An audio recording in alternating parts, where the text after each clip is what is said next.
Okay, this video is going to show you how to calculate out PEDS medication for administration. Pediatric medication is different than adult medication administration on a lot of different levels, as we've learned in class. But I want you to, now we're going to take that learning into practice. And I want you to remember certain things. Your medications are based on weight in children.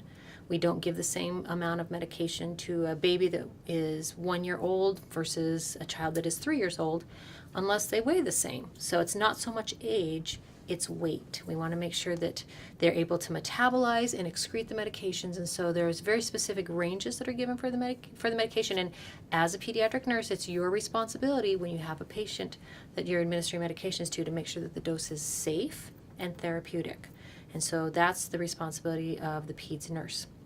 When preparing a medication for administration, sometimes your pharmacy has it all ready for you, and that's great. Sometimes they don't. So what we're going to teach you today is how to take a medication that is in powder form and reconstitute it into medication that will be readily available for you to use on a safe level for your PEDS patient. So there's some important concepts. One of the important concepts is we want to have 100 milligrams in 1 ml. This is for efficiency and safety in doing your calculations. And so, for instance, we're going to work with a gram of Rocephin. So ceftriaxone is a medication that's quite frequently given to young children, and I have a 1 gram vial. Now, for IV administration, I need to reconstitute this. I want you to understand powder equals volume.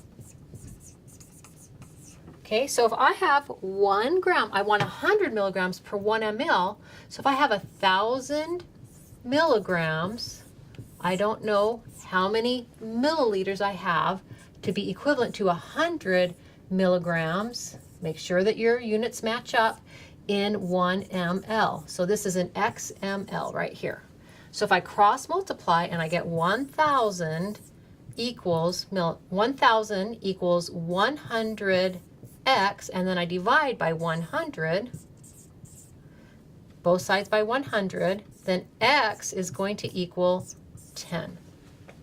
Okay, so if I have 1,000 milligrams, I want to eventually end up with 10 mLs. But I can't just take 10 mLs of fluid and put it in here, because powder equals volume. Now, some of your medications are nice and they tell you how much medication to put in, and then you know how much powder. Others we have to calculate out. I'll show you that in class. We're just going to do Rocephin today on this video so that you see how to mix a medication. So I have ceftriaxone 1 gram. If I look in my book, okay, if I look in my book and I look under dilution, it says initially reconstitute 250 milligrams with 2.4. 500 with 4.8. Well, I have a gram here. So if 250 equals 2.4 and 500 equals 4.8, you can see that what I did here is I doubled both numbers. 250 and 5 times 2 is 500. 2.4 times 2 is 4.8. I want 1,000. I have 1,000 milligrams, and so what I'm going to do here is I'm going to take this number and double it, and it's going to give me 9.6 mLs. So if I have a 250 vial, I would put in 2.4. A 500 would be 4.8. 1,000 would be 9.6. Now if I put in 9.6, it then tells me that each ml will contain 100 milligrams. You see that? So what's my goal? 100 milligrams in 1 ml. So it says if I put in 9.6 mLs, that will equal 100 milligrams in 1 ml. So my volume of powder, if I take 10, right, because I have 10 mLs, if I take 10 and I subtract 9.6 from that, I get 0.4. So my powder volume is 0.4 milliliters. So in this vial, I now know that there's 0.4 milliliters. Not super important to know with every med, but you need to understand the concept. Okay, powder equals volume. By doing this, I was able to calculate out that my volume of powder is 0.4 mLs. By adding in 9.6, which the book tells me to do, I'm going to get 100 milligrams per 1 ml, which is what I want. So now I'm going to come over here and I'm going to come to my syringes. I need a flush or some, it says here to mix it in sterile water, normal saline, D5W, D10, and basically pick a fluid. So I'm going to say here I'm going to use bacteriostatic sodium chloride. And I'm going to go ahead and get a needle, and I'm going to get a 10 ml syringe. And I'm going to draw up 9.6 milliliters because that's what the book and I determined. So I put my needle onto here. And then I need some swabs, because we want to be as aseptic as possible because we got a little kiddo that's sick. So I'm going to go ahead, I'm going to swab the top of this. Even if they have a cap on them, it's a dust cap. It's not to keep it sterile. So I'm going to go ahead and I'm going to pop that cap off, and I'm still going to scrub a good 10 to 15 seconds on both of my vials. Okay, so now those have been scrubbed. I'm going to aseptically remove the cap of my needle there, and I'm going to set it down. And then I'm going to go ahead and I'm going to put in 9.6 using a calibrated syringe. Each line is 2/10, so 9.6. I'm going to put that air into here, and then I'm going to invert, and I'm going to bring it down.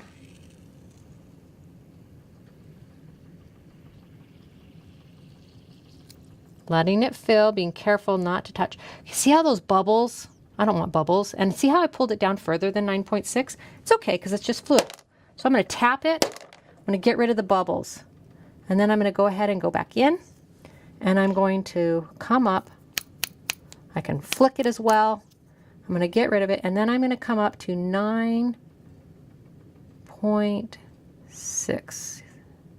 There we go. The bottom of my stopper is at 9.6. So now I take my vial of Rocephin, I drop this down in, and I add in my 9.6 of solution that's compatible for reconstitution. All right, now I'm going to go ahead and I'm just going to aseptically cap that needle because I might need to use it again.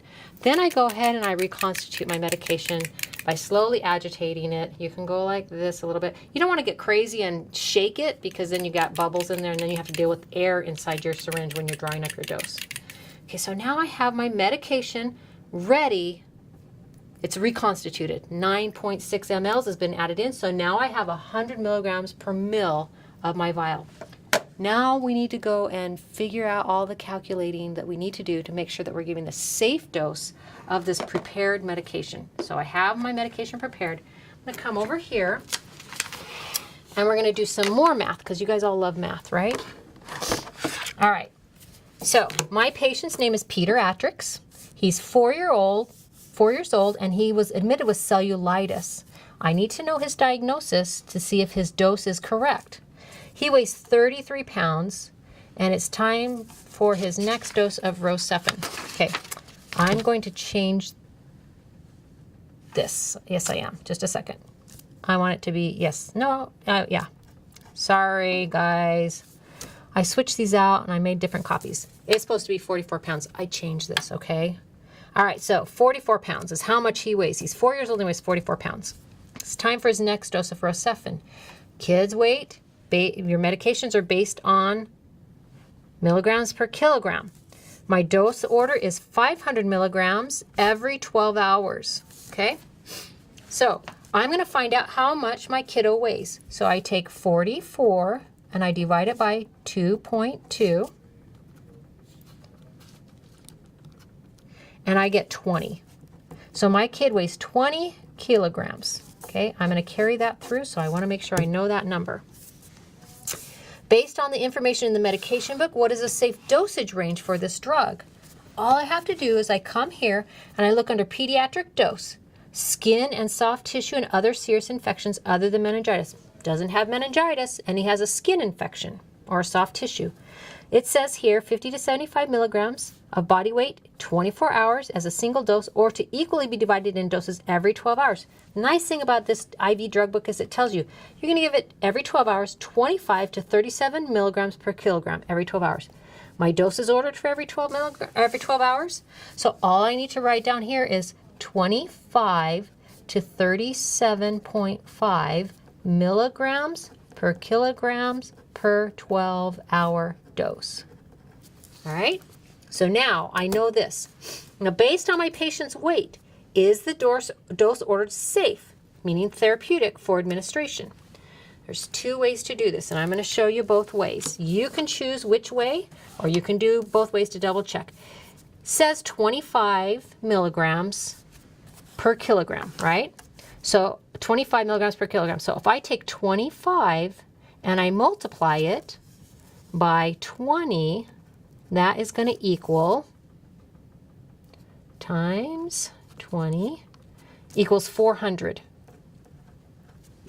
Okay, now if I take 37.5 times 20, my patient's weight.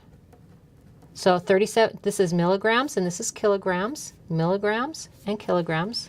So I'm doing milligrams per kilograms per dose. So 37.5, so clear this out, 37.5 times 20 equals 750.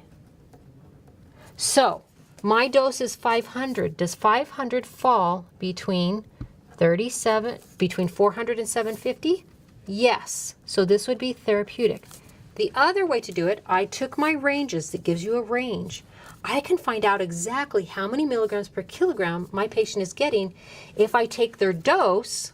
So I'm going to take their dose, which is 500 milligrams, and I'm going to divide it by their weight, which is 20.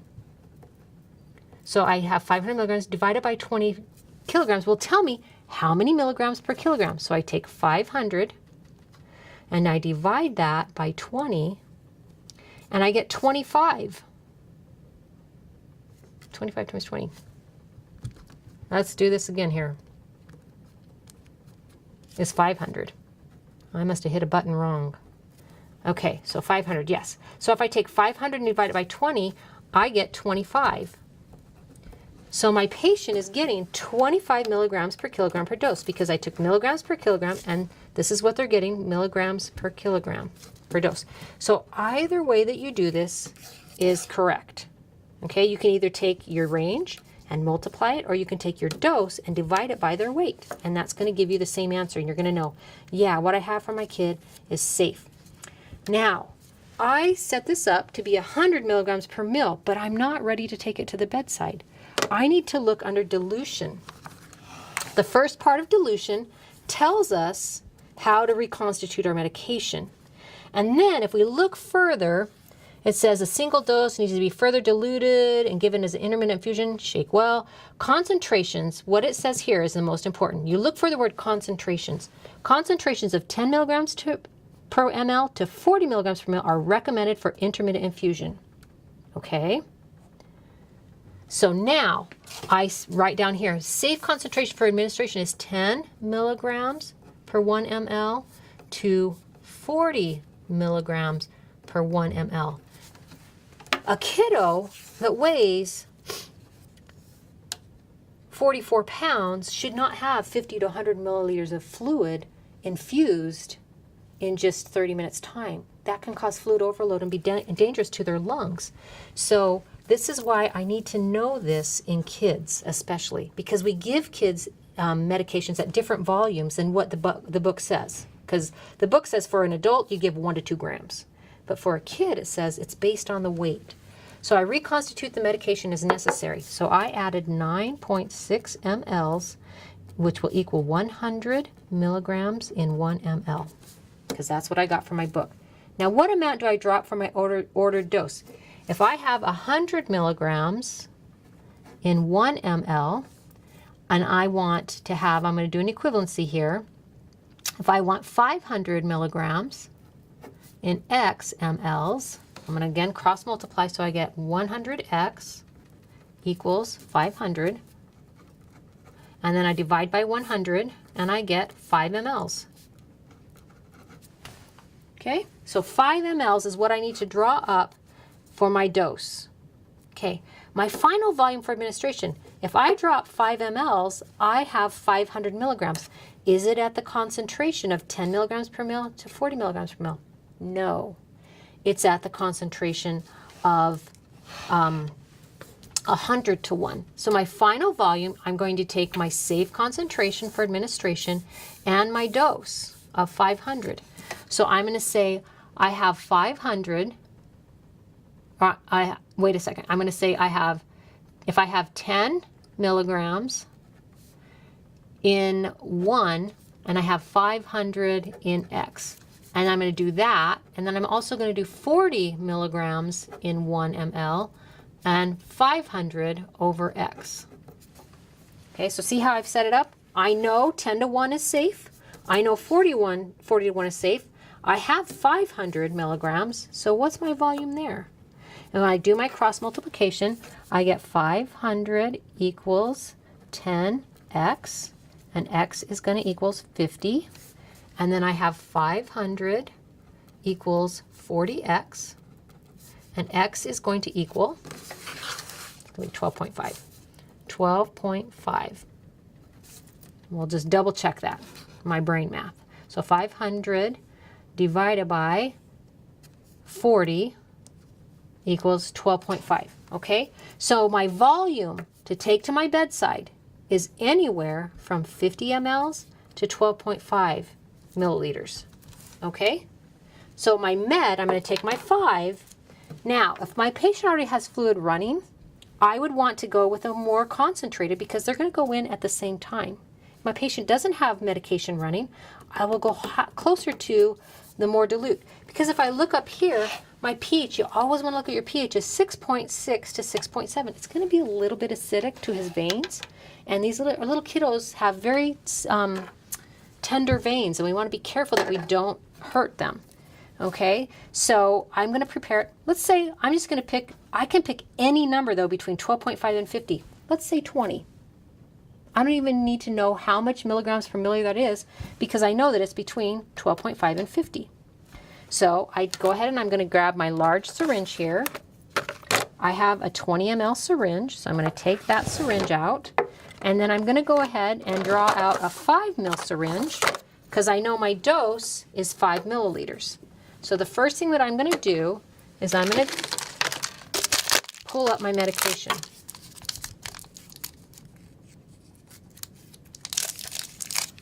Aseptically, always make sure that you put your caps down that way in case you need to recap. Okay, that's been sitting out for a while, so I'm going to swab it again for a good 10 seconds. And I'm going to set my cap like that so I can reuse it. And I'm going to pull back 5 mLs of medication. If I pull back 5 mLs, that is 500 milligrams, right? Because it's 100 to 1 in this vial. Okay, so there I go. And I'm going to go ahead and swoop that needle and cap it. Don't get in the habit of doing that. You'll poke yourself. It's not safe. Okay, now to prepare it for administration, I'm going to pull this down. I decided that I was going to give it in 20 mLs because that's between 50 and 20 and 12.5. I'm going to take my medication and I'm going to aseptically put it in here. That was a sterile cap, so that's going to work.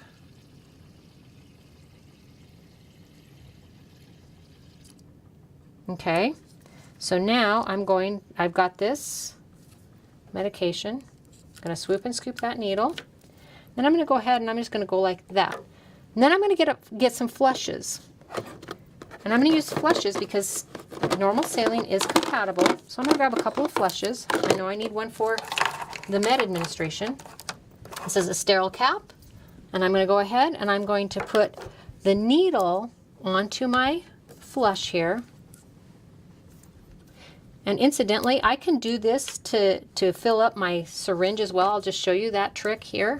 So if I don't have a vial and I'm just going to use a flush, then I would go ahead, or these are preservative free, so if I was working with a baby, you can see that I can put that in there and I could pull it down to 9.6 and I could just fill it with this.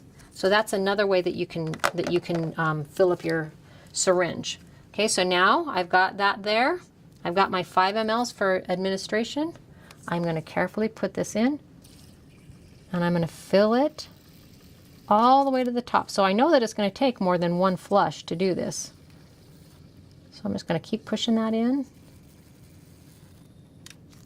All right, put that needle cap down. Go ahead and cap this as well.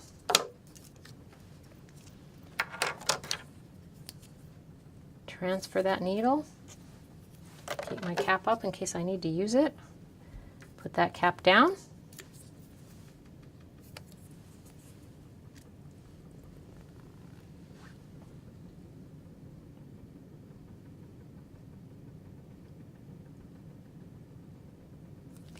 All right.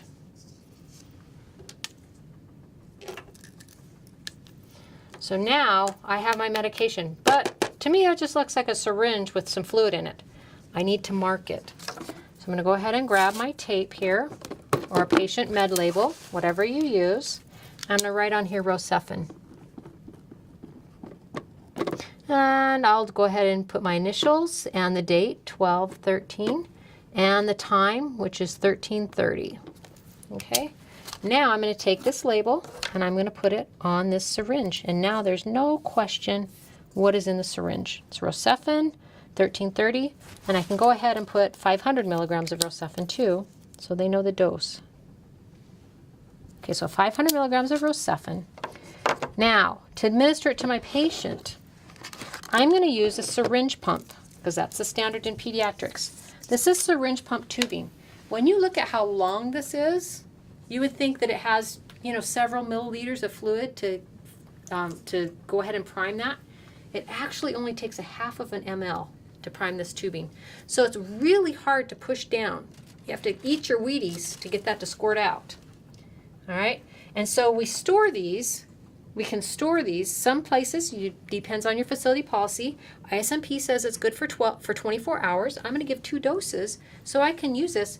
So you store this like you would store an IV piggyback. Basically, your IV piggyback hangs up, it's connected, and you have old fluid and an old bag. And remember how we back prime the tubing to get it full of new fluid?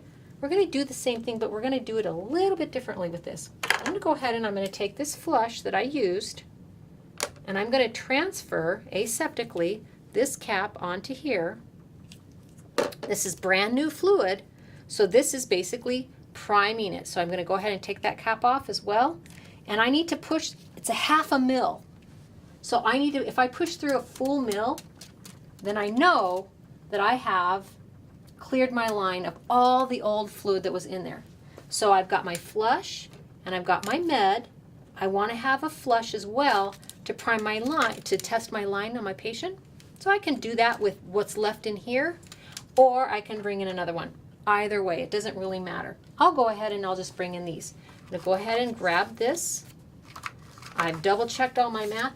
The last thing I need to know is how much time will I use to infuse this medication. Rocephin says an intermittent dose is to be given over 30 minutes. Just know that in pediatrics, especially if you're worried about fluid volume or their vein, you can always extend that. So I'm going to put 30 to 60 minutes. I can decide which one I want to use, 30 or 60. Okay, so now I've got my MAR here with my patient's name and my dose on, and we're ready to go to the bedside. So I come into my patient's room. Hey, Peter. My name's Amy. I'm your nurse today. How are you doing? Is Mom here with you?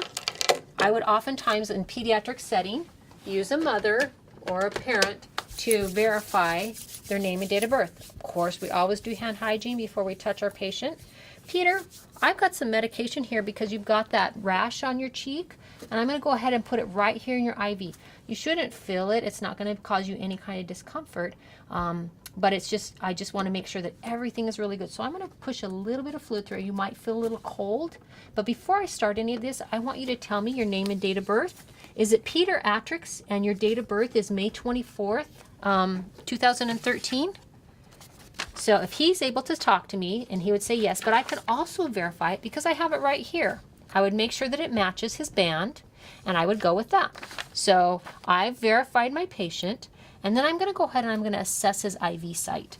I want to check for coolness or pallor or induration, which is a firm feeling. If I feel that, that means it's infiltrating and the fluid is seeping out into the tissue. If I give a medication, that can cause a lot of tissue damage. So I would have to take that IV out and start it again. If it feels really warm, it's red, I see any streaking, that would signify that an infection or phlebitis has occurred, and I would again have to remove it. But because everything looks good, that's great, and so I don't have to worry so much about that. But then I'm also going to go ahead and I'm going to flush just to verify.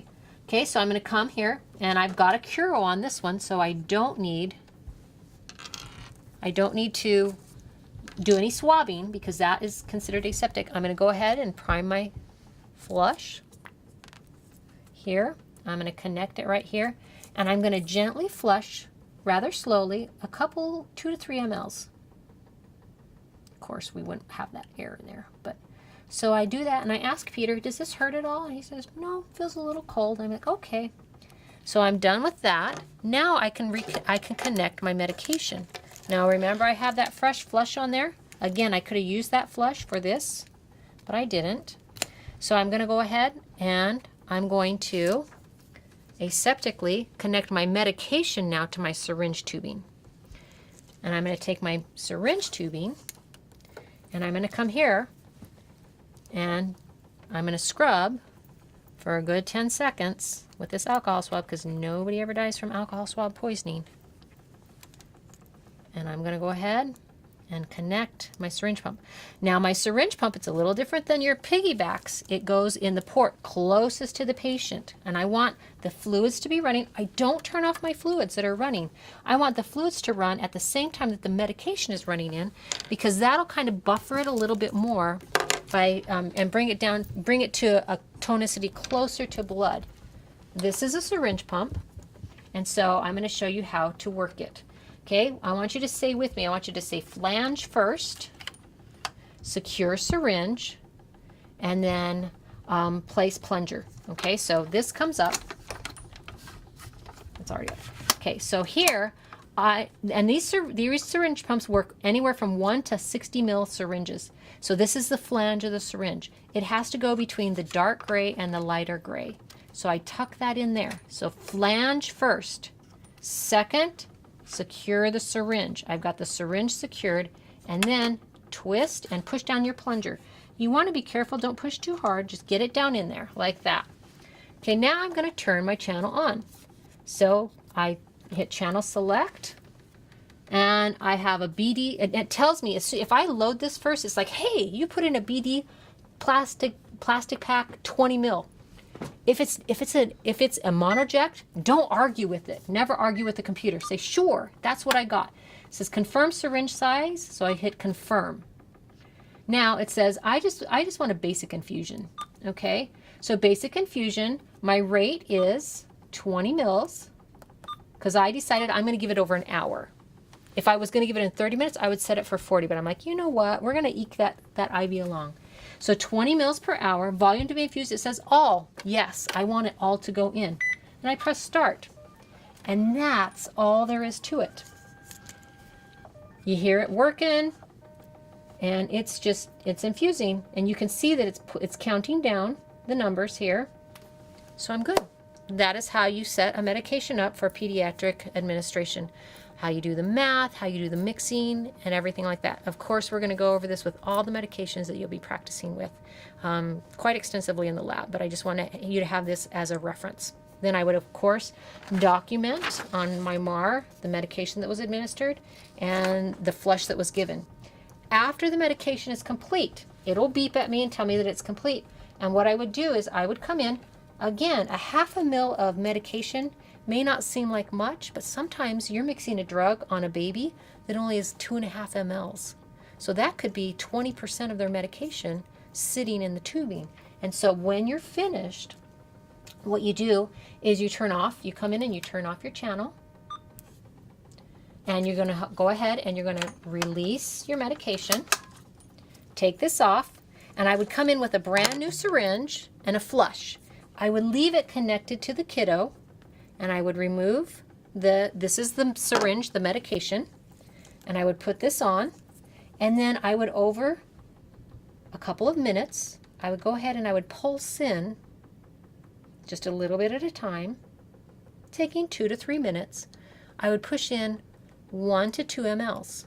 This way, I know that my medication is cleared my line, and it's now into the patient as well, and it's being carried in. And so I've flushed my Y port.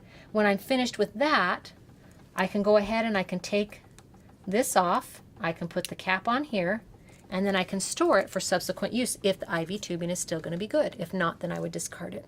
So that's pediatric medication administration.